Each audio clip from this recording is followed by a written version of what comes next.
Hi guys, how's it going? Now, as many of you may be aware, this channel keeps a very close eye on the developments that could, or unfortunately in this case, will affect the livelihoods of thousands of UK voters. In fact, probably tens of thousands of voters. This video will be, however, as the channel name suggests, about fact and not about fiction. So if you think I'm wrong with anything that is said, then please drop a note in the comment section.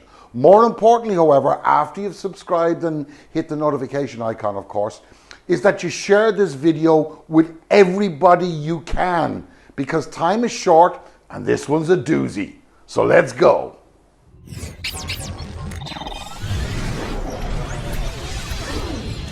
Good Lord, didn't anybody here subscribe?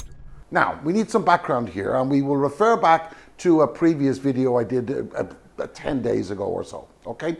Now, hopefully for those of you that will share this video, you also have seen the previous presentation.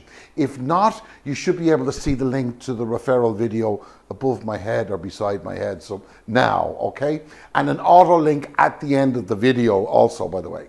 Now, I will also break down this video into chapters so that you can review it more easily, okay? Now, as we learned 2 weeks ago, or 10 days ago or so, Maireid McGuinness, the commissioner, who is ultimately responsible for the financial services industry, announced that there would be an extension to that transition timetable, which was due to take place in July of next year. Now, as we also predicted, this was jumped on all over by the Brexit mainstream media as some form of victory.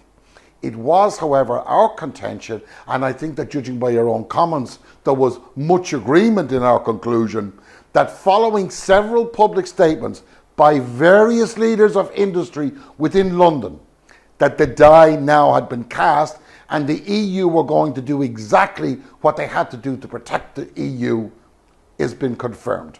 We also know that prior to the announcement by McGuinness, that the industry had begun to realise with absolute certainty that they would have no choice but to conduct EU business in the EU and not from a third country, let alone from an EEA member state.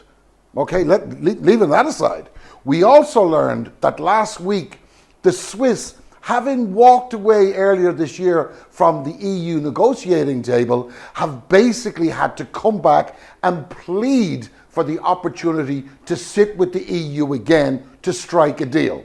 Now, something that the EU negotiators were in fact willing to do when they received adequate proposals.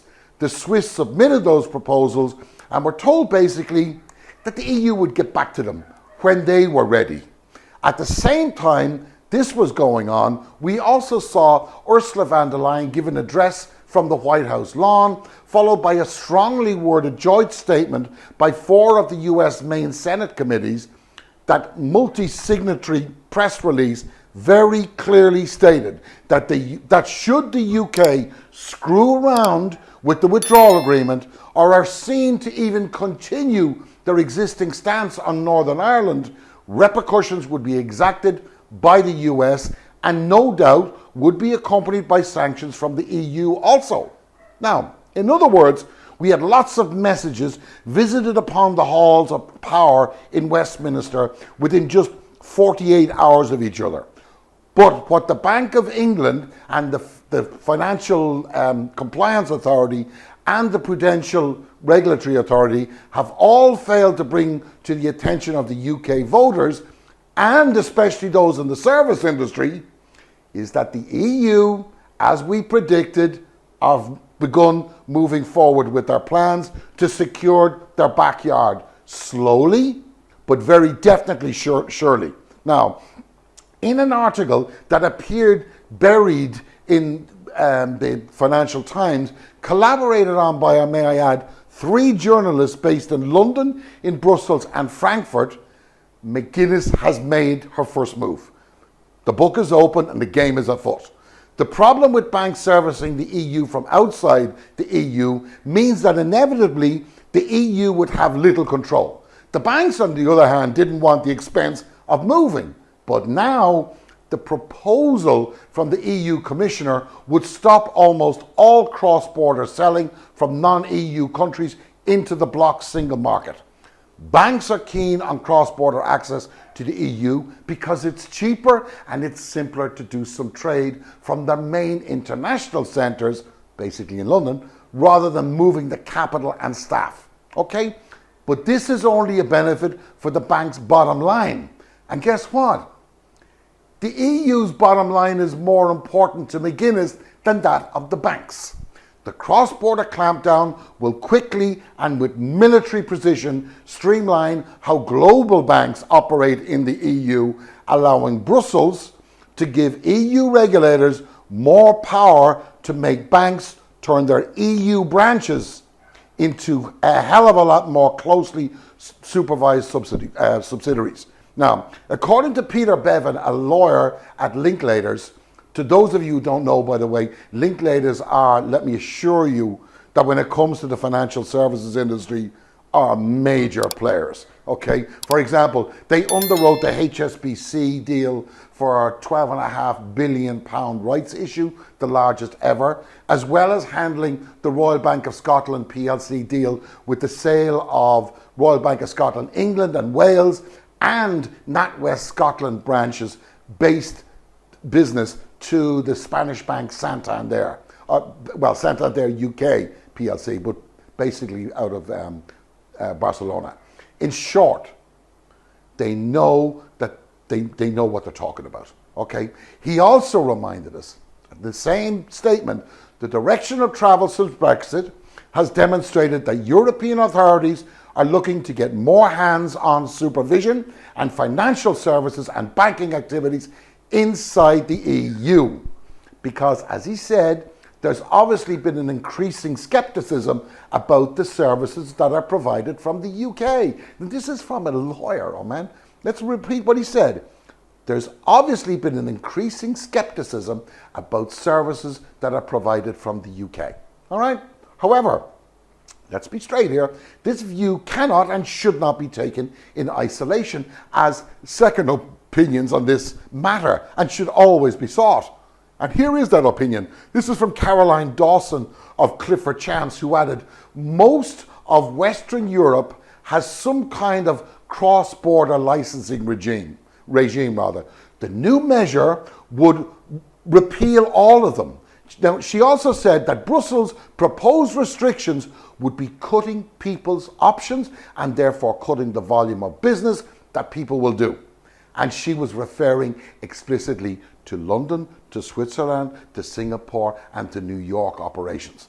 Clifford Chance are one of the so-called magic circle in London, okay? And in the top 15, maybe even the top 10 largest law firms in the world. But now let's get back to the Swiss. That had been held up by the likes of the Express, by the likes of the Telegraph, and numpties like Jeff Taylor as a sign of the EU's futility.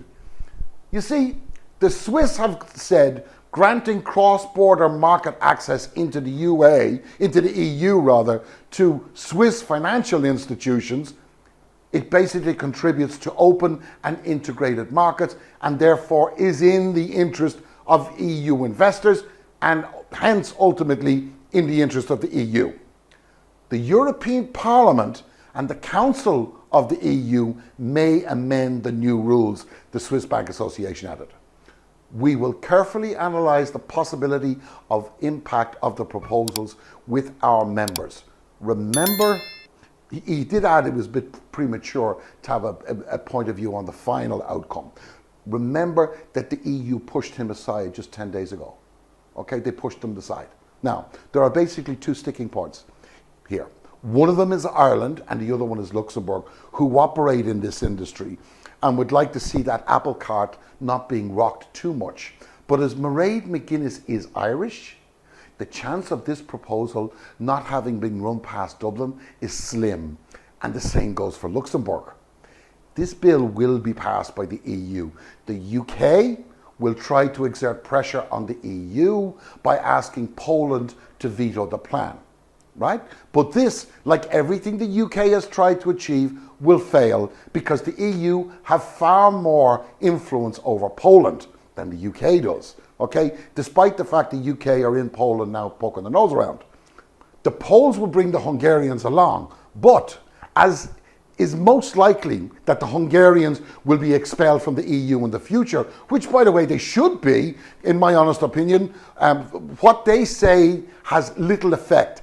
And as the Poles have begun to backtrack on their stance within the EU, as the people took to the streets to remind the Polish government to stop acting the maggot, the UK will again be left high and dry on her land of sovereignty.